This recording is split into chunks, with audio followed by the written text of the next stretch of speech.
সকলোকে LPNME sir YouTube চেনেললৈ স্বাগতম জনাইছোঁ। আজি আমি সমাধান কৰিম ক্লাছ 6ৰ মেথছৰ ৱৰ্ক ইট আউট 3.7ৰ প্ৰশ্নকেইটা। এই প্ৰশ্নখিনি সমাধান কৰাৰ আগতে পাতিত থকা দুটামান গুৰুত্বপূৰ্ণ কথা জানি লোৱা।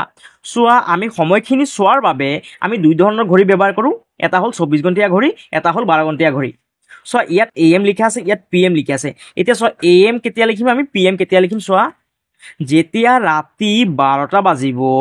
ৰাতি 12টাৰ পৰা দিনৰ 11:59লৈকে আমি কি লিখিম,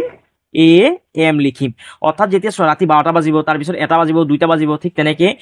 আকৌ ৰাতি পঢ়াব 5টা, তাৰপিছত 6টা বাজিব, 7টা বাজিব, 8টা বাজিব, 9টা সময়ত তোমালোকে স্কুললৈ আহিবা, 10টা মানত তোমালোকে স্কুলত থাকিবা, 11টা বাজিব, আৰু এই 12টাৰ পৰা 11:59লৈকে AM লিখিবা। যেতিয়া তোমালোকে স্কুলত থাকিবা, যেতিয়া কি হ'ব, 12টা বাজিব, এই 12টাৰ পৰা আবেলি, তাৰপিছত গধূলি, তাৰপিছত সন্ধিয়া হ'ব, এই দিনৰ 12টাৰ পৰা ৰাতিৰ 11:59লৈকে কি লিখিবা, PM। এইটো হ'ব PM। অৰ্থাৎ ৰাতি 12টাৰ পৰা দিনৰ 11:59লৈকে AM, আকৌ দিনৰ 12টাৰ পৰা ৰাতি 11:59লৈকে PM। এই কথাটো মনত ৰাখিবা।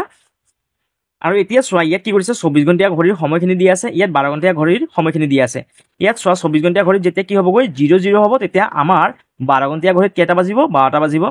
24 ঘণ্টীয়া ঘড়ীত যদি 1টা বাজে, আমাৰ ইয়াতো 1টা বাজিব। ইয়াত 6টা বাজিলে আমাৰো 6টা বাজিব, ইয়াত 7টা বাজিলে আমাৰো 7টা বাজিব। 24 ঘণ্টীয়া ঘড়ীত যদি 9টা বাজে, আমাৰো 9টা বাজিব। 10টা বাজিলে আমাৰো 10টা বাজিব। 11টা বাজিলে আমাৰ 12 ঘণ্টীয়া ঘড়ীটো 11টা বাজিব। তাৰপিছত 12টা বাজিলে দুপৰীয়া আমাৰ ইয়াতে কি হ'ব, 12টা বাজিব। অৰ্থাৎ চোৱা, AM-ৰ ক্ষেত্ৰত কিন্তু 12 ঘণ্টীয়া ঘড়ী আৰু 24 ঘণ্টীয়া ঘড়ীৰ যি সময় আছে, সময় দুটা কিন্তু একেই আছে। তাৰপিছত চোৱা, এতিয়া দুপৰীয়া যেতিয়া কি হৈ গ'ল, PM হৈ গ'ল। যেতিয়া আমাৰ PM হৈ যায়, তেতিয়া কি হৈ যায়, চোৱা, সময়টো কি হৈছে, সলনি হৈ গৈছে, হয়নে? অৰ্থাৎ চোৱা, আমাৰ ইয়াত যেতিয়া 3টা বাজিব, দুপৰীয়া 3টা বাজিব, তেতিয়া 24 ঘণ্টীয়া ঘড়ীত 15টা বাজিব। তাৰপিছত আমাৰ ইয়াত যেতিয়া 4টা বাজিব 12 ঘণ্টীয়া ঘড়ীত, তেতিয়া 24 ঘণ্টীয়া ঘড়ীত 16টা বাজিব। তাৰপিছত ৰাতি যেতিয়া আমাৰ ইয়াত 9টা বাজিব,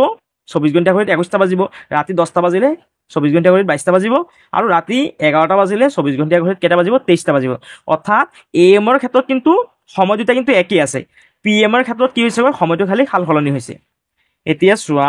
কি এনেকৈ কৰি 1 নম্বৰ প্ৰশ্নটো চাই লোৱা প্ৰথমে। Convert the timing of 24-hour clock to timing of 12-hour clock. আৰু অসমীয়াত কি হৈছে, চোৱা, তলৰ 24 ঘণ্টীয়া ঘড়ীৰ সময়বোৰক 12 ঘণ্টাৰ সময়লৈ পৰিৱৰ্তন কৰা। এতিয়া চোৱা, ইয়াত কৈ দিছে যে আমাক 24 ঘণ্টীয়া ঘড়ীৰ সময়ৰ পৰা 12 ঘণ্টাৰ বিয়োগ কৰি 12 ঘণ্টাৰ ঘড়ীৰ সময়লৈ পৰিৱৰ্তন কৰিব পাৰোঁ। অৰ্থাৎ যেতিয়া আমাক কি কৰিব দিব, 24 ঘণ্টীয়া ঘড়ীৰ পৰা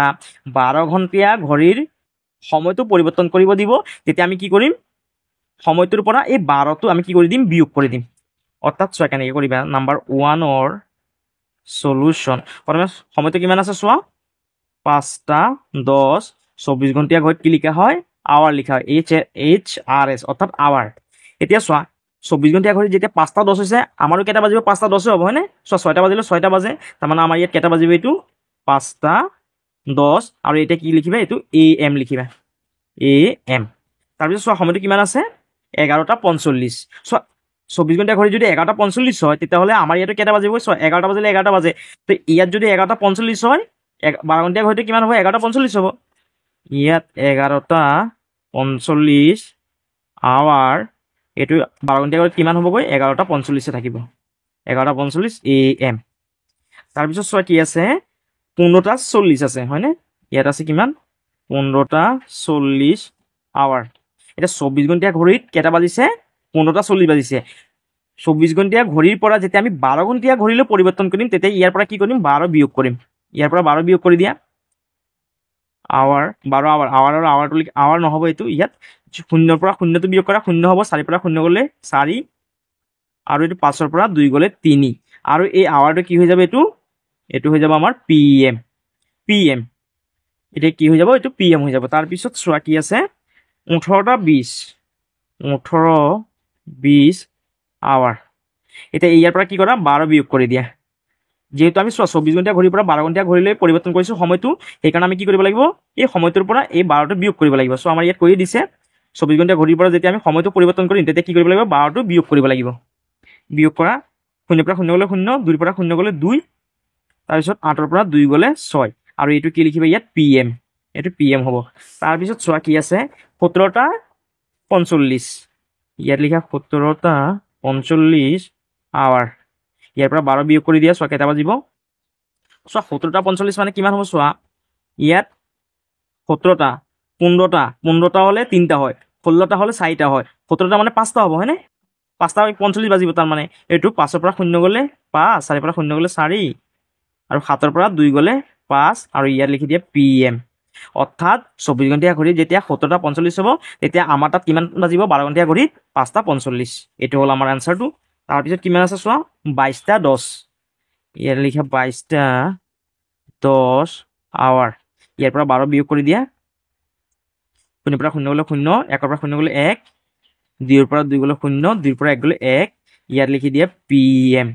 অৰ্থাৎ যেতিয়া 24 ঘণ্টীয়া ঘড়ীত 22টা 10 বাজিব তেতিয়া আমাৰ তাত কিমান বাজিব 10টা 10 এইটো হৈ গ'ল আমাৰ 1 নম্বৰটোৰ আনসাৰ ইয়াৰ পিছত চোৱা 2 নম্বৰটো কেনেকৈ কৰিবা 2 নম্বৰ প্ৰশ্নটো চাই লোৱা এবাৰ convert the timing of 12 hour clock to timing of 24 hour clock আৰু অসমীয়াত কৈছে যে তলৰ 12 ঘণ্টীয়া ঘড়ীৰ সময়বোৰ 24 ঘণ্টাৰ ঘড়ীৰ সময়লৈ পৰিৱৰ্তন কৰা যেতিয়া আমি 24ৰ পৰা 12 আনিছোঁ তেতিয়া কি কৰিছোঁ 12টো বিয়োগ কৰিছোঁ এতিয়া আমি যেতিয়া কি কৰিম 12ৰ পৰা 24লৈ নিম তেতিয়া আমি কি কৰিম 12টো যোগ কৰিম অৰ্থাৎ চোৱা কেনেকৈ কৰিম আমি নাম্বাৰ 2ৰ সলিউশন চোৱা সময়টো কিমান আছে 12 ঘণ্টীয়া ঘড়ীত 1:45 AM চোৱা আমাৰ তাত যেতিয়া কিমান বাজিব 1টা বাজিব ৰাতি 1টা বাজিব তাতো কিমান বাজিব 1টা অৰ্থাৎ AM যেতিয়া থাকে তেতিয়া আমাৰ একো প্ৰব্লেম নাই সময়টো একে থাকিব হয়নে যেহেতু চোৱা এইটো AM-ত আছে তাৰমানে সময়টো একে থাকিব 1:45 আৰু এইটো লিখি দিম HRS আৱাৰ্ছ তাৰপিছত এইটো কিমান আছে PM 4:45 PM এতিয়া এইটো কেনেকৈ আমি সমাধান কৰিম চোৱা এই যোনটো সময় আছে এইটোৰ লগত আমি কি কৰিম 12 প্লাছ কৰি দিম 12 কি কৰি দিয়া প্লাছ কৰি দিয়া 4:45 আৰু এইটো কিমান আছিলে PM এতিয়া PMটো কি হৈ যাবগৈ আমাৰ PMটো আৱাৰ হৈ যাবগৈ যেহেতু আমি কি কৰিছোঁ 24 ঘণ্টীয়া ঘড়ীলৈ পৰিৱৰ্তন কৰিছোঁ PMটো আৱাৰ হৈ যাব এতিয়া 5ৰ লগত 0টো যোগ কৰিলে 5 4ৰ লগত 0 যোগ কৰিলে 4 তাৰপিছত 4 আৰু 2 6 4 2 6 1ৰ 1 অৰ্থাৎ চোৱা কেইটা হ'ব 16টা 45 হ'বগৈ তাৰপিছত চোৱা ইয়াত কিমান আছে 3টা 20 PM কিমান আছে চোৱা PM-ত আছে হয়নে এতিয়া আমি কি কৰিম ইয়াৰ লগত 3টা 20ৰ লগত 3টা 20 PM-ৰ লগত আমি কি কৰিম 12 যোগ কৰি দিম 12টা যোগ কৰি দিয়া PMটো কি হৈ যাব আৱাৰ হৈ যাবগৈ 0 লগত 0 কৰিলে 0 হ'ব 2 লগত 0টো যদি প্লাছ কৰোঁ 2 হ'ব তাৰপিছত 3 আৰু 2 কিমান হ'ব 5 আৰু 1ৰ 1 অৰ্থাৎ কেইটা বাজিব 15টা 20 তাৰপিছত কিমান আছে চোৱা 9টা 35 PM এতিয়া এই 9টা 35ৰ লগত PM-ৰ লগত আমি কি কৰিম 12 প্লাছ কৰিম 12 প্লাছ কৰা কি হ'ব এইটো আৱাৰ হৈ যাবগৈ এই 5ৰ লগত 0 যোগ কৰিলে 5 হ'ব 3 লগত 0 যোগ কৰিলে 3 তাৰপিছত 9 আৰু 2 কিমান 11 11ৰ 1 হাতত থাকিব 1 1 1 কিমান 2 অৰ্থাৎ চোৱা কেইটা বাজিব 21টা 35 এইটো হৈ গ'ল আমাৰ 2 নম্বৰটোৰ আনসাৰ ইয়াত 3 নম্বৰটো চোৱা কি কৈছে determine some timing in 12 hour and 24 hour clock date follows a palindrome pattern আৰু অসমীয়াত কৈছে যে 12 ঘণ্টীয়া ঘড়ী আৰু 24 ঘণ্টীয়া ঘড়ীৰ কেইটামান সময় লিখা যিয়ে পেলিণ্ড্ৰম আহি অনুসৰণ কৰে অৰ্থাৎ চোৱা কেনেকৈ কৰিম আমি নাম্বাৰ 3 সলিউশন পেলিণ্ড্ৰম সংখ্যা কোনখিনি যিখিনি সংখ্যা আমি বাওঁ চাইডৰ পৰা যদি সোঁ চাইডে পঢ়ি যাওঁ আকৌ যদি সোঁ চাইডৰ পৰা যদি বাওঁ চাইডে পঢ়ি যাওঁ তেতিয়া সংখ্যাটো যেতিয়া একে পাম তেতিয়া সেই সংখ্যাটো কি বুলি কোৱা হ'ব পেলিণ্ড্ৰম সংখ্যা বুলি কোৱা হ'ব অৰ্থাৎ চোৱা ইয়াত মই 1 2 2 1 সংখ্যা লিখিলোঁ এতিয়া চোৱা এই চাইডৰ পৰা পঢ়ি যোৱা কিমান পাম 1 2 2 1 আকৌ এই চাইডৰ পৰা পঢ়ি যোৱা 1 2 2 1 যেহেতু সংখ্যাটো একে পাইছোঁ তাৰমানে এইটো এটা কি পেলিণ্ড্ৰম সংখ্যা এতিয়া আমি কি কৰিব লাগিব 12 ঘণ্টীয়া ঘড়ী আৰু 24 ঘণ্টীয়া ঘড়ী এনেকুৱা কিছুমান সময় লিখিব লাগিব যোনখিনি কি হয় পেলিণ্ড্ৰম আহি মানি চলে অৰ্থাৎ কেনেকৈ কৰিম চোৱা নাম্বাৰ 3 সলিউশন প্ৰথমে ইংলিছত চাই লোৱা কি কৈছে 12 আৱাৰ এইটো লিখি লোৱা 12 আৱাৰ কি লিখি আছে ক্লক তাৰপিছত এই palindrome pattern 12 hour clock palindrome PALINDROME palindrome pattern PATTERN pattern সমান এতিয়া 12 ঘণ্টীয়া ঘড়ীৰ এনেকুৱা কিছুমান আমাক সময় লিখিব দিছে যোনখিনি কি কৰিব পেলিণ্ড্ৰম আহিমতে অনুসৰণ কৰিবগৈ এতিয়া চোৱা সময়টো আমি কিমান লিখিব পাৰিম 1 2 2 1 অৰ্থাৎ 12টা 21 আমি সময়টো লিখিব পাৰিম হয়নে তাৰপিছত ইয়াত কি কৈছে 24 ঘণ্টীয়া যোনটো কি আছে পেলিণ্ড্ৰমৰ সময় আছে সেইটো লিখিব লাগিব 24 ঘণ্টীয়া ঘড়ীত পেলিণ্ড্ৰম পেটাৰ্ণটো লিখিব লাগে এতিয়া চোৱা ইয়াত লিখিবা 24 hour HOUR clock palindrome PALINDROME palindrome pattern PATTERN ERN pattern এতিয়া 24 ঘণ্টীয়া ঘড়ীৰ সময়খিনি কি কি আছে যোনখিনি পেলিণ্ড্ৰম আহিটো মানি চলিব সময়টো কিমান হ'ব 13টা 31 চোৱা এইটো যদি আমি এইফালৰ পৰা যদি পঢ়োঁ 1331 আকৌ এই চাইডৰ পৰা পঢ়া 1331 সময়টো একে আছে তাৰমানে এইটো কি হ'ব পেলিণ্ড্ৰমিক আহিটো মানি চলিব এই সংখ্যাটোৱে তাৰপিছত 14টা আমি 41 লিখিব পাৰি আৰু 15টা আমি 51 লিখিব পাৰি এইকেইটা হ'ল আমাৰ 24 ঘণ্টীয়া ঘড়ীৰ পেলিণ্ড্ৰম সংখ্যা আৰু অসমীয়াত হ'লে লিখিবা যে 12 ঘণ্টীয়া ঘড়ীৰ 12 ঘণ্টীয়া ঘড়ীৰ ঠিক আছে পেলিণ্ড্ৰম আহি ইয়াত লিখিম যে পেলিণ্ড্ৰম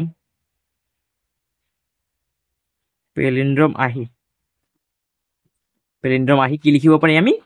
10টা নহয় কিমান লিখিছিলোঁ 12টা 21 লিখিব পাৰি চ' 10টা আমি 1 লিখিব পাৰি হয়নে চোৱা 1001 তাৰমানে 10টা 1 লিখিব পাৰি আমি 12টা 21 লিখিব পাৰি 12 ঘণ্টীয়া ঘড়ীত এতিয়া 24 ঘণ্টীয়া ঘড়ীত কিমান লিখিবা চোৱা 24 ঘণ্টীয়া ইয়াতো লিখি দিবা যে 10টা 1 বুলি 24 ঘণ্টীয়া ঘড়ীৰ পেলিণ্ড্ৰম আহি 24 ঘণ্টীয়া ঘড়ীত কি কি পেলিণ্ড্ৰম আহিখিনি পাইছিলোঁ আমি 13টা 31 14টা 41 আৰু 15টা 51 এইখিনি হ'ল আমাৰ 3 নম্বৰটোৰ আনচাৰ ইয়াৰ পিছত 4 নম্বৰটো চোৱা কি কৈছে প্ৰথমে ইংলিছত চাই লোৱা write the timing that are the smallest and largest palindromic number in 24 hour clock আৰু অসমীয়াত কৈছে যে 24 ঘণ্টীয়া ঘড়ীৰ আটাইতকৈ সৰু আৰু আটাইতকৈ ডাঙৰ পেলিণ্ড্ৰম সংখ্যা গঠন কৰিব পৰা সময় কেইটা লিখা অৰ্থাৎ চোৱা কেনেকৈ লিখিম নাম্বাৰ 4ৰ সলিউশ্যন অৰ্থাৎ 24 ঘণ্টীয়া ঘড়ীৰ চবতকৈ আটাইতকৈ সৰু যোনটো পেলিণ্ড্ৰমিক সময় সেইটো কিমান হ'ব চোৱা ইয়াত লিখিবা যে প্ৰথমে ইংলিছত লিখিবা যে স্মলেষ্ট সময়টো কিমান চোৱা 24 ঘণ্টীয়া ঘড়ীৰ যোনটো আটাইতকৈ সৰু সময় সেইটো কিমান পেলিণ্ড্ৰমিক সংখ্যাটো কিমান 0000 তাৰমানে ইয়াত লিখা 0000 আৱাৰ্ছ আৰু লাৰ্জেষ্ট কিমান লিখিবা লাৰ্জেষ্ট যেহেতু আমাক লাৰ্জেষ্টটো লিখিব দিছে হয়নে চবতকৈ আটাইতকৈ ডাঙৰ পেলিণ্ড্ৰমিক সংখ্যাটো লিখিব দিছে লাৰ্জেষ্টটো লিখিব দিছে এতিয়া লাৰ্জেষ্ট যোনটো সময় সেইটো কিমান হ'ব 24 ঘণ্টীয়া ঘড়ীত সেইটো হ'ব 23টা 32 আৱাৰ্ছ আৰু অসমীয়াত হ'লে লিখিবা যে আটাইতকৈ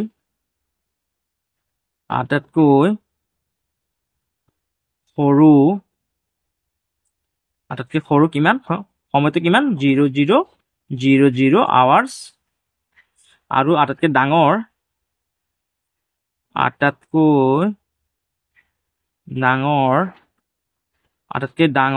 সময়টো কিমান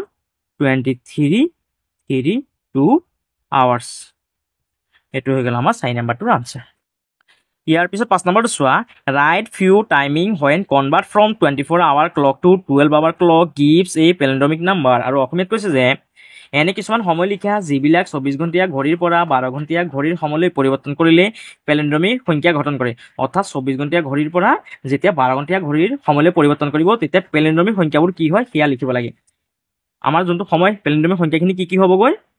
আমি লিখিব পাৰি যে 3টা 30 বুলি লিখিব পাৰি 4টা 40 বুলি লিখিব পাৰি আৰু যদি চোৱা এইটো যদি আমি যদি এইফালৰ পৰা যদি পঢ়োঁ 0440 আকৌ এই চাইডৰ পৰা পঢ়া 0440 তাৰমানে এইটো কি এটা পেলিণ্ড্ৰমিক সংখ্যা তাৰপিছত আমি 5টা আমি 50 বুলি লিখিব পাৰিম হয়নে 5টা 50 বুলি লিখিব পাৰি আৰু এইখিনি লিখি দিবা এইখিনি হ'ল আমাৰ কি 5 নম্বৰৰ এনচাৰ অৰ্থাৎ পেলিণ্ড্ৰমিক সংখ্যা যোনখিনি আমি কি কৰিছোঁ 24 ঘণ্টীয়া ঘড়ীৰ পৰা 12 ঘণ্টীয়া ঘড়ীলৈ পৰিৱৰ্তন কৰিছোঁ এইখিনি হৈ গ'ল আমাৰ পেলিণ্ড্ৰমিক সংখ্যা আৰু এইটোৱে হ'ল আমাৰ 5 নম্বৰটোৰ আনচাৰ ইয়াৰ পাছত ৱৰ্ক ইট আউট 3.8ৰ প্ৰশ্নখিনি চোৱা কি লিখা আছে number 1 draw a shape for the numbers 18 25 31 42 and 100 based on Collatz conjecture আৰু অসমীয়াত কৈছে যে কোলাছ কনজেংচৰৰ ওপৰত ভিত্তি কৰি 18 25 31 42 আৰু 100 সংখ্যাকেইটাৰ কাৰণে এটা আকৃতি গঠন কৰা অৰ্থাৎ চোৱা এই কনজেংচৰখিনি আমি কেনেকৈ বনাব লাগে কলাছখিনি কেনেকৈ বনাব লাগে তাৰ ইয়াত নিয়মখিনি দিয়া আছে কি কৈছে চোৱা সংখ্যাটো যদি যুগ্ম হয় ইয়াক 2ৰে হৰণ কৰিব লাগিব আৰু যদি সংখ্যাটো যদি অযুগ্ম হয় তেতিয়াহ'লে ইয়াক 3ৰে গুণ মানে হ'ল পূৰণ 3ৰে পূৰণ কৰি কি কৰিব লাগিব 1 যোগ কৰিব লাগিব অৰ্থাৎ চোৱা যেতিয়া আমি কৰিম তেতিয়া ভালকৈ বুজি পাম নাম্বাৰ 1ৰ সলিউশ্যন প্ৰথমে চোৱা সংখ্যাটো কিমান দিয়া আছে ইয়াত 18 দিয়া আছে সেইকাৰণে ইয়াত 18টো লিখি লোৱা 18 এতিয়া চোৱা 18টো যেহেতু যুগ্ম সংখ্যা এই যুগ্ম সংখ্যাটোক আমি 2 দি হৰণ কৰিম 2 দি হৰণ কৰিলে অৰ্থাৎ 2 দি হৰণ কৰা মানে এটোক আধা কৰা আধা কৰিলে কিমান হ'ব 18 আধাটো হ'ব 9 এটা 9 তো চোৱা যেহেতু এটা অযুগ্ম সংখ্যা হলে আমি কি কৰিব লাগিব এই সংখ্যাটোৰ লগত 3 পূৰণ কৰিব লাগিব 9 লগত 3 পূৰণ কৰা কিমান হৈছে 3 9 গুণ কিমান 3 9 গুণ 27 27 লগত 1 এটা কি কৰিব লাগিব যোগ কৰিব লাগিব 27 আৰু 1 কিমান হ'ব 28 হ'ব ইয়াত 28 লিখিবা সো এতিয়া 28 টো এটা যুগ্ম সংখ্যা হলে আমি 2 দি হৰণ কৰিম 2 দি হৰণ কৰিলে এটো কিমান হ'ব 28 ৰ আধা কিমান হ'ব 14 14 টো যেহেতু এটা চোৱা যুগ্ম সংখ্যা এটো 14 ৰ আধা কিমান হ'ব 7 2 দি হৰণ কৰিলে কিমান হ'ব 7 এটা চোৱা 7 টো যেহেতু এটা অযুগ্ম সংখ্যা এই 7 টোৰ লগত আমি 3 পূৰণ কৰিব লাগিব 7 3 গুণ 21 21 লগত 1 এটা যোগ কৰা 21 আৰু 1 কিমান হ'ব 22 তোমালোকে এইদৰে ইয়াত সাইডত পূৰণ নকৰিবা তোমালোকে বেলেগ সাইডে পূৰণখিনি কৰি লবা এটা 22 টো চোৱা যেহেতু এটা যুগ্ম সংখ্যা 2 দি হৰণ কৰিলে কিমান হ'বগৈ 11 সো 11 টো যেহেতু এটা কি অযুগ্ম সংখ্যা এই 11 লগত 3 পূৰণ কৰা 11 3 গুণ 33 আৰু 1 এটা যোগ কৰা কিমান হ'ব 34 এটা 34 টো যেহেতু যুগ্ম সংখ্যা 2 দি হৰণ কৰিলে এটো কিমান হ'বগৈ 17 এতিয়া চোৱা 17 টো যেহেতু এটা অযুগ্ম সংখ্যা 17 ৰ লগত কি কৰা 3 পূৰণ কৰা 17 ৰ লগত 3 পূৰণ কৰিলে 51 ৰ লগত যদি আমি 1 এটা যোগ কৰোঁ কিমান হ'ব 52 এটা 52 টো এটা যুগ্ম সংখ্যা 52 ৰ আধা কিমান হ'ব 2 দি হৰণ কৰিলে 52 ৰ আধাটো কিমান হ'ব 20 কিমান 26 ৰ আধা কিমান হ'বগৈ 13 2 দি হৰণ কৰিলে 26 টোক 2 দি হৰণ কৰিলে 13 পাম 13 টো চোৱা যেটো এটা অযুগ্ম সংখ্যা 13 ৰ লগত এতিয়া 3 পূৰণ কৰা 13 3 গুণ কিমান 39 আৰু 1 যোগ কৰা কিমান হ'ব 40 এটা 40 টো যেটো যুগ্ম সংখ্যা 40 ৰ আধা কিমান হ'ব 2 দি হৰণ কৰিলে 20 20 ৰ আধা হ'ব 10 20 ৰ আধা হ'ব 10 10 ৰ আধা কিমান 5 এটা চোৱা 5 টো এটা কি অযুগ্ম সংখ্যা এই 5 লগত 3 পূৰণ কৰা 5 3 গুণ 15 15 লগত 1 যোগ কৰা কিমান হ'বগৈ 16 এটা 16 টো যুগ্ম সংখ্যা 16 ৰ আধা কিমান হ'ব 2 দি হৰণ কৰিলে 8 হ'ব 8 টোক 2 দি হৰণ কৰিলে 4 হ'ব 4 আধা 2 2 আধা 1 অৰ্থাৎ যেতিয়ালৈকে আমি 1 টো নাপাম তেতিয়ালৈকে আমি কি কৰিব লাগিব এইদৰে অংকটো কৰি গৈ থাকিব লাগিবগৈ তাৰ পিছত চোৱা এটা 18 ৰ কাৰণে আমি কৰিলো তাৰ পিছত কিমান আছে চোৱা 25 ৰ কাৰণে আমি সাইডত কৰি লওঁ 25 এই 25 টো যেহেতু এটা অযুগ্ম সংখ্যা এটা কি কৰা 25 টোক 3 দি পূৰণ কৰা 25 টোক 3 দি পূৰণ কৰিলে কিমান হ'ব 75 ৰ লগত এক এটা যোগ কৰা কিমান হ'ব 76 এতিয়া চোৱা 76 টো যেহেতু এটা যুগ্ম সংখ্যা 2 দি হৰণ কৰা 2 দি হৰণ কৰিলে কিমান হ'বগৈ 3 গুণ 6 16 8 38 হ'বগৈ এটা 38 টো যেহেতু এটা যুগ্ম সংখ্যা 38 ৰ আধা কৰাচোন কিমান হ'বগৈ 19 টো চোৱা যেহেতু এটা অযুগ্ম সংখ্যা 19 ৰ লগত 3 পূৰণ কৰা কিমান হ'ব চোৱা 19 ৰ লগত 3 পূৰণ কৰা 3 গুণ 27 7 7 আছে 2 3 গুণ 3 3 2 3 আৰু 2 5 57 ৰ লগত 1 এটা যোগ কৰা কিমান হ'ব ইয়াত 58 এটা 58 টো যেহেতু এটা কি যুগ্ম সংখ্যা 58 ৰ 8 টোক যদি আমি 2 দি হৰণ কৰো কিমান পাম 2 গুণ 4 18 9 29 পাম এটা 29 টো যেহেতু এটা অযুগ্ম সংখ্যা 29 টো যেহেতু এটা অযুগ্ম সংখ্যা সেইকাৰণে 3 দি কি কৰা পূৰণ কৰা 3 9 গুণ 27 27 ৰ 7 7 আছে 2 3 গুণ 6 6 আৰু 2 কিমান 6 2 8 6 2 8 আৰু 1 এটা যোগ কৰা ইয়াৰ লগত কিমান হ'ব 88 সো 88 টো যেহেতু এটা যুগ্ম সংখ্যা 88 টো কি কৰা 2 দি হৰণ কৰা 2 দি হৰণ কৰিলে কিমান হ'ব 44 এই 44 টো যেহেতু যুগ্ম সংখ্যা 2 দি হৰণ কৰা কিমান হ'ব 22 টো যেহেতু এটা যুগ্ম সংখ্যা কিমান হ'ব 11 টো যেহেতু এটা অযুগ্ম সংখ্যা 11 ৰ লগত কি কৰা 11 ৰ লগত 3 পূৰণ কৰা 11 ৰ লগত 3 পূৰণ কৰিলে কিমান হ'ব 33 ৰ লগত 1 যোগ কৰিলে কিমান হ'ব 34 যেহেতু চোৱা ইয়াত আমি 34 টো ইয়াত পাইছো 11 টো পাইছো 22 পাইছো হয়নে তেতিয়াহ'লে আৰু এইখিনি কৰাৰ দৰকাৰ নাই আমি কি কৰিম এইদৰে চোৱা আমাৰ কিতাপত যেনেকৈ কি কৰিছে এডাল কি কৰিছে ইয়াত বৃক্ষ অংকন কৰিছে ঠিক এইদৰে আমি কি কৰি দিম ইয়াত বৃক্ষ অংকন কৰি দিম চোৱা ইয়াত আমি কিমানলৈকে পাইছো 22 লৈকে হয়নে 22 ৰ পিছত কিমান আছে 44 তাৰমানে আমি ইয়াত এই সাইডত কি কৰিম এইদৰে 44 লিখিম তাৰপিছত কি কৰিম 44 ৰ পিছত কিমান 88 ইয়াৰ পৰা লিখি দিম 88 ৰ পিছত 29 তাৰপিছত কিমান আছে চোৱা 58 ইয়াত লিখিবা 58 তাৰপিছত কিমান আছে চোৱা 19 ইয়াত লিখিবা 19 তাৰপিছত কিমান আছে 38 ইয়াত লিখিবা 38 তাৰপিছত ইয়াত আছে কিমান 76 ইয়াত লিখা 76 আৰু ইয়াত আছে কিমান 25 ইয়াত 25 টো লিখি দিয়া 25 এটো আমি কিমান পালো 18 ৰ কাৰণে পালো আৰু 25 ৰ কাৰণে কৰি দিলো তাৰ পিছত চোৱা কিমান আছে 31 এই 31 টো আমি পাছত কৰিম এই 31 টো অলপ পাছত কৰিম আমি কাৰণ এই 31 টোৰ যোনটো কি আছে ইয়াৰ প্লাসটো আছে এটো আমি কৰি হেক কৰিব নোৱাৰি অৰ্থাৎ 1 টো নোলাই এটো 31 ৰ 1 টো নোলাবই এটা 42 ৰ কাৰণে আমি সাইডত কৰি দিলো প্ৰথমে 42 ইয়াত লিখা আছে এটা 42 যেহেতু যুগ্ম সংখ্যা ইয়াৰ আধা কৰা কিমান হ'ব 21 টো যেহেতু এটা কি অযুগ্ম সংখ্যা 3 দি পূৰণ কৰা 21 ক 3 দি পূৰণ কৰা 21 ক 3 দি পূৰণ কৰা 3 গুণ 3 3 গুণ 6 63 লগত এক এটা যোগ কৰা কিমান হ'ব 64 এই 64 টো যেহেতু কি এটা যুগ্ম সংখ্যা তাৰমানে ইয়াত কিমান হ'ব এটো হ'ব 32 যুগ্ম সংখ্যাটোক 2 দি হৰণ কৰিলে কিমান 32 হ'ব এই 32 টোক আকৌ 2 দি কি কৰা হৰণ কৰা কিমান হ'ব 16 টোক আকৌ যেহেতু যুগ্ম সংখ্যা 2 দি হৰণ কৰা কিমান হ'ব 8 টোক আকৌ কি কৰা 2 দি হৰণ কৰা কিমান হ'ব 4 টোক 2 দি হৰণ কৰিলে 2 টোক 2 দি হৰণ কৰিলে কিমান হ'ব 1 অৰ্থাৎ চোৱা 1 পাই গলো তাৰমানে এটোত আমি কেনেকৈ কৰিম চোৱা ইয়াত 8 ক'ত আছে চোৱাচোন 8টো ক'ত আছে চোৱা ইয়াত এইটো 8 তাৰপিছত কিমান পাইছোঁ 16টো ইয়াত আছে হয়নে 16টো আছে 32টো যেহেতু ইয়াত নাই তাৰমানে চোৱা এই 16ৰ পৰা আমি কি কৰিম এই ছাইডত এইদৰে কি কৰিম এডাল বৃক্ষ নিচিনা আঁকি দিম 16ৰ পিছত কিমান পাইছোঁ 32 ইয়াত লিখা 32ৰ পিছত কিমান পাইছোঁ 64 ইয়াত লিখা 64 এতিয়া 64ৰ পিছত কিমান 21 লিখা 21ৰ পিছত কিমান পাইছোঁ চোৱা 42 এইদৰে আমি কি কৰিম বৃক্ষৰ নিচিনাকে এয়া বনাই দিম চাই লোৱা এইটো হ'ল তাৰপিছত 42 কৰিলে এতিয়া 100ৰ কাৰণে ছাইডত কৰি লোৱা প্ৰথমে 100 ইয়াত হ'ল এইটো 100 এতিয়া 100টো যেহেতু চোৱা এটা যুগ্ম সংখ্যা 100ক 2 দি যদি আমি হৰণ কৰি কিমান হ'ব 50টো যেহেতু এটা কি যুগ্ম সংখ্যা তাৰমানে কিমান হ'ব 25 এই 25টো চোৱা এটা কি অযুগ্ম সংখ্যা হয়নে অযুগ্ম সংখ্যা হ'লে আমি কি কৰিম 25টোক 3 ৰে পূৰণ কৰিম 25ক 3 ৰে পূৰণ কৰিলে 75 লগত একটা যোগ কৰা কিমান হ'ব 76 এতিয়া এই 76টোক যদি আমি কি কৰোঁ 2 দি হৰণ কৰি কিমান হ'ব 38টো যেহেতু যুগ্ম সংখ্যা 2 দি হৰণ কৰিলে 19 হ'ব 19টোক আকৌ যদি আমি 2 দি নহয় যেহেতু এইটো এটা অযুগ্ম সংখ্যা 3 দি পূৰণ কৰিব লাগিব 19ক 3 দি পূৰণ কৰিব আৰু 1 এটা যোগ কৰিব লাগিব কিমান হ'বগৈ এইটো 58 হ'বগৈ 58টো যেহেতু এটা যুগ্ম সংখ্যা এইটো আধা কৰিলে কিমান হ'ব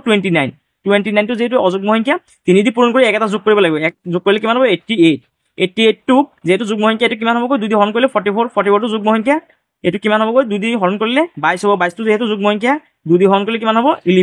11টো চোৱা যেহেতু অযুগ্ম সংখ্যা 11ক 3 দি আমি কি কৰিম 3 দি পূৰণ কৰিলে 33ৰ লগত 1 যোগ কৰিলে কিমান হ'ব 34 চোৱা 34টো যেহেতু চোৱা আমি ইয়াত পাইছোঁহে অলপ আগত 34টো চোৱা ক'ত পাইছিলোঁ আমি 34 এইটো 34 হয়নে চোৱা ইয়াত 34 পাইছোঁ তাৰপিছত কিমান পাইছোঁ 11 পাইছোঁ এইটো 11 তাৰপিছত 22 এইটো 22 পাইছোঁ তাৰপিছত কিমান 44 তাৰপিছত 88 তাৰপিছত 29টো পাইছোঁ এইটো 29 তাৰপিছত এইটো 58 তাৰপিছত 19 এইটো 38 এইটো 76 এইটো 25 এতিয়া ইয়াত কি কৰিম আমি 25ৰ পিছত এইদৰে কি কৰিবা ওপৰৰ ফালে লিখি দিবা যে 50 আৰু এইফালে ইয়াত লিখি দিবা যে 100 এইটো হৈ গ'ল আমাৰ বৃক্ষটো এতিয়া চাই লোৱা আকৌ এবাৰ ইয়াত এইটো হৈছে 1 এইটো 2 4 8 এইফালে 16 32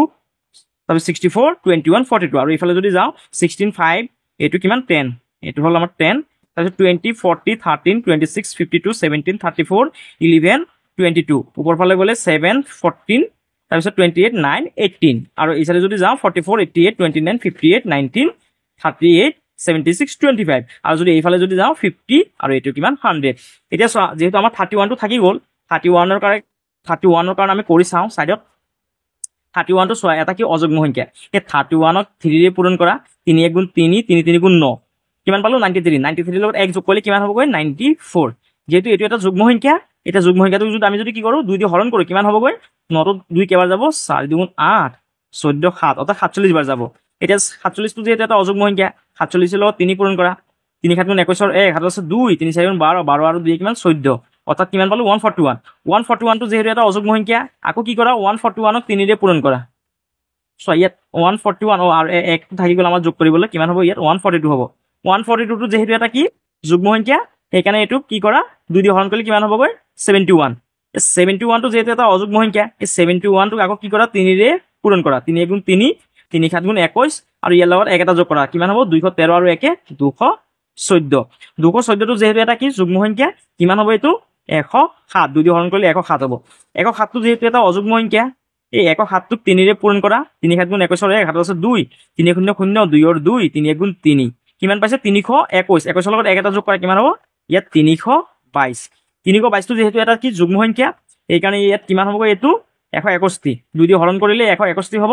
এতিয়া 161টো যেহেতু এটা অযুগ্ম সংখ্যা এইটোৰ লগত আকৌ কি কৰিব লাগিব 3 পূৰণ কৰিব লাগিব 3 1 গুণ 3 3 6 গুণ 18 8 7 আছে 1 3 1 গুণ 3 আৰু 1 কিমান 4 অৰ্থাৎ কিমান পালোঁ 483 লগত 1 এটা যোগ কৰিব লাগিব কিমান হ'বগৈ ইয়াত 484 যেহেতু এইটো যুগ্ম সংখ্যা 2 দি হৰণ কৰা 2 দি হৰণ কৰিলে কিমান বাৰ যাব 2 4 যাব 2 বাৰ 2 8 যাব 4 বাৰ 2 4 যাব 2 বাৰ যেহেতু এইটো যুগ্ম সংখ্যা আকৌ 2 দি হৰণ কৰা 2 2 যাব এবাৰ 2 4 যাব 2 বাৰ 2 2 যাব একবাৰ অৰ্থাৎ চোৱা আকৌ যেহেতু ইয়াত কি পাই গ'লো 121 পালোঁ অযুগ্ম সংখ্যা এই 121ৰ লগত কি কৰিব লাগিব 3 পূৰণ কৰিব লাগিব 3 1 গুণ 3 3 2 গুণ 6 3 1 গুণ 3 কিমান পালোঁ 363 লগত 1 এটা যোগ কৰিলে কিমান হ'ব 364 এতিয়া 364টোক 2 দি হৰণ কৰিলে আকৌ কিমান হ'বগৈ 18 আৰু কিমান হ'ব 2 অৰ্থাৎ 182 হ'বগৈ 182টো যেহেতু যুগ্ম সংখ্যা 2 দি হৰণ কৰা কিমান হ'বগৈ 9 আৰু 1 91টো যেহেতু অযুগ্ম সংখ্যা এই 91টোক আকৌ কি কৰিম 91ক 3 ৰে পূৰণ কৰিব লাগিব 3 1 গুণ 3 3 7 গুণ নহয় 3 9 গুণ 27 কিমান পাইছোঁ 273 273 এটা যোগ কৰি কিমান হ'ব 274 অৰ্থাৎ এইটো এনেকৈ ধৰণে গৈয়ে থাকিব এই 31টোৰ কাৰণে আমি কিন্তু 1 নাপাওঁ সেইকাৰণে এই ছাইডত 31টো কৰি এইদৰে ৰাখি দিবা এইখিনি কৰিব নালাগে এইখিনি কৰিলোঁ এই 31ৰ কাৰণে তোমালোকে ছাইডত এইদৰে কি কৰিবা অংকটো কৰি পেলাই ৰাখি দিবা আৰু এইটোৱে হৈ গ'ল আমাৰ এনচাৰটো 3.8ৰ 1 নম্বৰৰ আনচাৰ ইয়াৰ পিছত ৱৰ্ক ইট আউট 3.9ৰ প্ৰশ্নখিনি চোৱা কি লিখা আছে নাম্বাৰ 1 ট্ৰাই এষ্টিমেটিং দ্য ফলোয়িং আৰু অসমীয়াত কৈছে যে তলত দিয়াবোৰ অনুমান কৰিবলৈ চেষ্টা কৰা আমাক কি কৰিব দিছে অনুমান কৰিব দিছে চোৱা 1 নম্বৰ প্ৰশ্নটো কি লিখা আছে the total number of student in your school আৰু অসমীয়াত লিখা আছে তোমালোকৰ বিদ্যালয়ৰ মুঠ শিক্ষাৰ্থীৰ সংখ্যা চোৱা ইয়াৰ যোনখিনি উত্তৰ সেয়া চবৰ কাৰণে কি হ'ব বেলেগ বেলেগ হ'ব কাৰণ চোৱা যেহেতু কি কৈছে চবৰে নিজৰ নিজৰ স্কুলৰ মুঠ শিক্ষাৰ্থীৰ সংখ্যাখিনি কৈছে সেইকাৰণে ইয়াৰ এনচাৰটো কি হ'ব বেলেগ বেলেগ হ'ব তাৰপিছতো মই ইয়াত লিখাই দিছোঁ নাম্বাৰ 1ৰ এৰ সলিউশ্যন অসমীয়াত হ'লে লিখিবা যে প্ৰায় তোমালোকৰ স্কুলত কিমান শিক্ষাৰ্থী আছে সেইমতে ইয়াত লিখি দিবা মই থুলমূলকৈ লিখি দিছিলোঁ ধৰিছোঁ যে 430 ষ্টুডেণ্ট আছে বুলি ধৰি লৈছোঁ আৰু ইংলিছত হ'লে লিখিবা যে approx ARROX approximately MATLY approximately কিমান 430 ষ্টুডেণ্ট আছে বুলি ধৰি লৈছোঁ 430 ষ্টুডেণ্টছ STUDENTS ষ্টুডেণ্টছ অসমীয়াত হ'লে এইদৰে লিখি দিবা তাৰপিছত বি নম্বৰটো চোৱা কি কৈছে বি নম্বৰৰ সলিউশ্যন ইয়াৰ পিছত বি নম্বৰটো কি কৈছে the distance between your school and home আৰু অসমীয়াত কৈছে যে বিদ্যালয় আৰু তোমালোকৰ ঘৰৰ মাজত দূৰত্ব চব বিদ্যালয় আৰু তোমালোকৰ ঘৰৰ মাজত চবৰে কি হ'ব দূৰত্বটো যিহেতু বেলেগ বেলেগ হ'ব সেইকাৰণে ইয়াৰ উত্তৰটো কি হ'ব চবৰ কাৰণে বেলেগ বেলেগ হ'ব ইয়াত লিখি দিবা যে প্ৰায় ধৰিলোঁ 2 কিলোমিটাৰ 2 কিলোমিটাৰ অৰ্থাৎ বিদ্যালয়ৰ পৰা তোমাৰ ঘৰৰ দূৰত্বটো কিমান 20 নহয় 2 কিলোমিটাৰ হ'ব আৰু যদি ইংলিছত লিখা তেতিয়াহ'লে লিখিবা approximately ARROX approx MATLY approximately 2 kilometre ইংলিছত হ'লে এইদৰে লিখি দিবা আৰু অসমীয়াত হ'লে লিখিবা যে প্ৰায় 2 কিলোমিটাৰ তাৰপিছত চি নম্বৰটো কি কৈছে চোৱা চি নম্বৰৰ সলিউশ্যন চোৱা ইংলিছত প্ৰশ্নটো চাই লোৱা the amount of water you consume in a week আৰু অসমীয়াত কৈছে যে এসপ্তাহত তুমি ব্যৱহাৰ কৰা পানীৰ পৰিমাণ চ' এসপ্তাহত তুমি কিমানখিনি পানী ব্যৱহাৰ কৰে ধৰিলোঁ মোৰ এদিনত পানী কিমান লাগে 15 লিটাৰ পানী লাগে তেতিয়াহ'লে 7 দিনত কিমানখিনি লাগিব 15 লগত 7টো পূৰণ কৰিব লাগিব কিমান হ'ব 105 লিটাৰ অৰ্থাৎ ইয়াত লিখিবা যে প্ৰায় অসমীয়াত হ'লে লিখিবা যে প্ৰায় 105 লিটাৰ আৰু ইংলিছত যদি লিখিবা যে approximately ARROX MATLY approximately 105 litre এইটো হ'ল চি নম্বৰৰ এনচাৰ ইয়াৰ পিছত ডি নম্বৰটো চোৱা কি কৈছে the total population of your village or locality আৰু অসমীয়াত কৈছে তোমাৰ গাঁও বা তুমি থকা ঠাইৰ মুঠ জনসংখ্যা চোৱা তোমালোকৰ গাঁও বা চহৰৰ কি হ'ব চবৰে কি হ'বগৈ গাঁৱৰ জনসংখ্যাখিনি চবৰে কি হ'ব বেলেগ বেলেগ হ'ব হে সেইকাৰণে ইয়াৰ এনচাৰটো কি হ'ব বেলেগ বেলেগ ডি নম্বৰৰ সলিউশ্যন ইয়াত লিখি দিবা যে প্ৰায় ধৰি ল'লোঁ আমাৰ গাঁওখনত কিমান মানুহ আছে 1150 জন আৰু ইংলিছত লিখিবা যে এপ্ৰক্সিমেটলি ARROX MATLY এপ্ৰক্সিমেটলি 1150 এইটো হৈ গ'ল আমাৰ ডি নম্বৰটোৰ এনচাৰ ইয়াৰ পিছত ই নম্বৰটো কি কৈছে the length of your school playground আৰু অসমীয়াত কৈছে যে তোমাৰ বিদ্যালয়ৰ খেলপথাৰৰ দৈৰ্ঘ্য যিহেতু চবৰ কি হৈছে স্কুলৰ খেলপথাৰখিনি চবৰে বেলেগ বেলেগ সেইকাৰণে ইয়াৰ এনচাৰটো কি হ'ব বেলেগ বেলেগ হ'ব ইয়াৰ ই নম্বৰটো এনচাৰ লিখিবা ই নম্বৰৰ সলিউশ্যন ইয়াত অসমীয়াত লিখিবা যে প্ৰায় কিমান ধৰিলোঁ 3500 বৰ্গ মিটাৰ এইদৰে লিখি দিবা আৰু ইংলিছত যদি লিখিবা যে approximately ARROX MATLY approximately 3500 square metre বা মিটাৰ স্কুৱেৰ লিখি দিবা এইটো হৈ গ'ল আমাৰ ই নম্বৰটোৰ এনচাৰ ইয়াৰ পিছত এপ নম্বৰটো চোৱা কি কৈছে Seema wants to buy 1 kg of apple and 2 kg of orange she estimate the cost to be ₹200 do you agree with her why or why not আৰু অসমীয়াত কৈছে যে সীমাই 1 কিলোগ্ৰাম আপেল আৰু 2 কিলোগ্ৰাম কমলা কিনিব বিচাৰিলে তেওঁ 200 টকা খৰচ হ'ব বুলি অনুমান কৰিলে তুমি তেওঁৰ কথাত একমত নে কিয় হয় বা কিয় নহয় এতিয়া চোৱা সীমাই কি কৰিছে 1 কিলোগ্ৰাম আৰু 2 কিলোগ্ৰাম কমলা কিনিব আৰু কিমান টকা খৰচ হ'ব বুলি ভাবিছে 200 টকা খৰচ হ'ব বুলি ভাবিছে এতিয়া তুমি তেওঁৰ কথাত একমত নে কিয় হয় বা কিয় নহয় অৰ্থাৎ চোৱা কেনেকৈ কৰিম নাম্বাৰ এফৰ সলিউশ্যন ইয়াত লিখিবা যে ইয়েছ ইংলিছলৈ লিখিবা ইয়েছ I am agree কাৰণ কি because 1 kg of apple apple rupees কিমান টকা 100 টকা বুলি ধৰি লৈছোঁ 1 কেজি আপেলৰ দাম কিমান 100 টকা and 2 KG and 2 KG of orange orange is rupees কিমান টকা 200 হয়নে সৰি 200 নহয় 100 টকা অৰ্থাৎ 1 কেজি আপেল কিমান 100 টকা আৰু 2 কেজি অৰেঞ্জৰ দাম কিমান 100 টকা ইয়াত লিখি দিয়া যে পাৰ কেজি কিমান টকাকে rupees 50 টকা 1 কেজি কমলাৰ দাম 50 টকা 2 কেজিৰ দাম কিমান হ'ব 100 টকা এতিয়া ইয়াত লিখিবা যে total total expenditure EXPENDITUR expenditure rupees কিমান হ'ব 200 আৰু অসমীয়াত হ'লে লিখিবা এইদৰে লিখিবা যে কৈছে যে সীমাই 1 কিলোগ্ৰাম আপেল আৰু 2 কিলোগ্ৰাম কমলা কিনিব বিচাৰিছিলে তেওঁ 200 টকা খৰচ হ'ব বুলি অনুমান কৰিলে তুমি তেওঁৰ কথাত একমত নে ইয়াত লিখিবা হয় একমত কি কাৰণে একমত কাৰণ 1 কিলোগ্ৰাম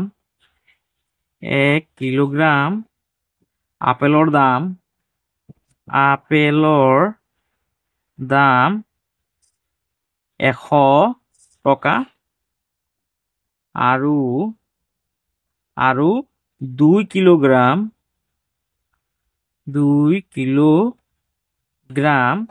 কমলাৰ দাম 2 কিলোগ্ৰাম কমলাৰ দাম কিমান টকা rupees কিমান 100 প্ৰতি কেজিৰ দাম প্ৰতি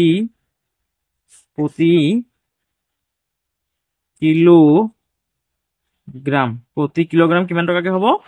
50 টকা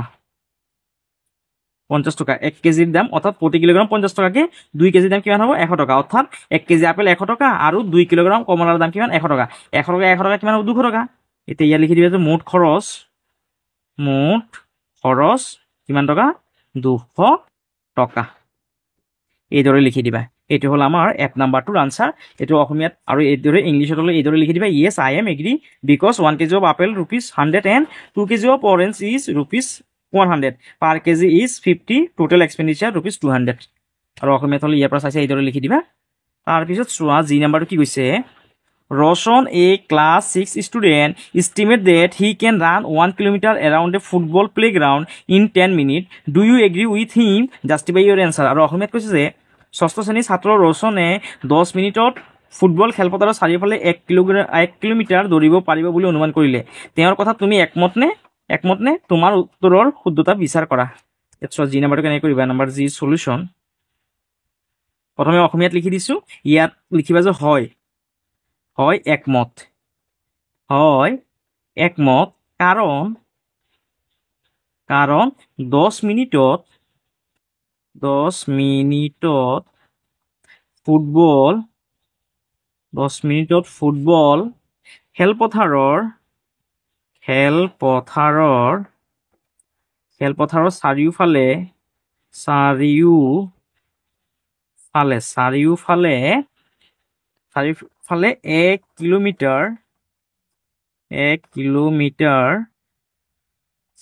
1 কিলোমিটাৰ দৌৰা সম্ভৱ অৰ্থাৎ কি কৈছে 10 মিনিটত কৈছে 1 কিলোমিটাৰ দৌৰিব লাগে আৰু ৰচনে কৈছে যে হয় মই পাৰিম অনুমান কৰিছে যে কি কৰিব সি 10 মিনিটত কি কৰিব 10 মিনিটত 1 কিলোমিটাৰ কি কৰিব দৌৰিব পাৰিব ইয়াত লিখি দিবা যে হয় একমত কাৰণ 10 মিনিটত ফুটবল খেলপথাৰৰ চাৰিওফালে 1 কিলোমিটাৰ দৌৰা সম্ভৱ এইটো হ'ল আমাৰ জি নম্বৰটোৰ আনসাৰ আৰু ইংলিছত হ'লে লিখিবা যে yes I agree because in 10 minutes 10 minutes 10 minutes it is possible possible to cover 1 kilometer around a football football playground playground এইটো হ'ল আমাৰ জি নম্বৰৰ ইংলিছত এনসাৰ যদি অসমীয়াত লিখে তেতিয়াহ'লে ইংলিছত লিখিব নালাগে আৰু ইংলিছত যদি লিখে অসমীয়াত লিখিব নালাগে ইয়াৰ পিছত এইচ নম্বৰটো কি কৈছে what is the temperature today it is hotter than yesterday আৰু অসমীয়াত কি কৈছে চোৱা আজিৰ উষ্ণতা কিমান কালিৰ তুলনাত আজি গৰম বেছি নেকি এইচ নম্বৰটো উত্তৰটো লিখিবা এইচ নম্বৰৰ সলিউশ্যন ইয়াৰ এনসাৰটো বেলেগ হ'ব আজিৰ উষ্ণতা কিমান আজি চোৱা যেহেতু কি দিছে অলপ বৰষুণ দিছে সেইকাৰণে কি হ'ব উষ্ণতাটো অলপ কম হ'ব সেইকাৰণে ধৰি ল'লোঁ যে কিমান 36 ডিগ্ৰী চেলচিয়াছ আৰু কি কৈছে কালিৰ তুলনাত আজি গৰম বেছি নেকি যদি গৰমটো বেছি হয় তেতিয়াহ'লে বেছি বুলি লিখিবা আৰু যদি কম হয় তেতিয়াহ'লে কি বুলি লিখিবা কম বুলি লিখিবা যদি বেছি হয় তেতিয়াহ'লে বেছি লিখিবা আৰু কম হ'লে কম বুলি লিখিবা এইটো হ'ল আমাৰ এছ নাম্বাৰটোৰ আনচাৰ তাৰপিছত আই নাম্বাৰটো চোৱা কি কৈছে how many student are present in school today আৰু অসমীয়াত কৈছে যে আজি বিদ্যালয়ত কিমানগৰাকী শিক্ষাৰ্থী উপস্থিত আছে এইটোৰ উত্তৰটো তোমালোকে নিজে লিখি ল'বা আৰু যেহেতু মই লিখি দিলে চবৰ কাৰণে বেলেগ বেলেগ হ'ব তাৰপিছত ধৰি লোৱা আজি স্কুলত কিমানজন ল'ৰা ছোৱালী আহিছে 250 ষ্টুডেণ্টছ এইদৰে কি কৰিবা অনুমান কৰি তোমালোকে কিবা এটা লিখি দিবা ইয়াৰ এনচাৰখিনি কি হ'ব চবৰে বেলেগ বেলেগ হ'বগৈ আৰু এইটো হ'ল আমাৰ আই নাম্বাৰটোৰ আনচাৰ আৰু যদি তোমালোকে যদি ভিডিঅ'টো যদি ভাল পাইছা তেতিয়াহ'লে তোমালোকে চেনেলটো ছাবস্ক্ৰাইব কৰি দিবা ভিডিঅ'টো শ্বেয়াৰ কৰিবা আৰু কমেণ্ট কৰিবলৈ নাপাহৰিবা সকলোকে ধন্যবাদ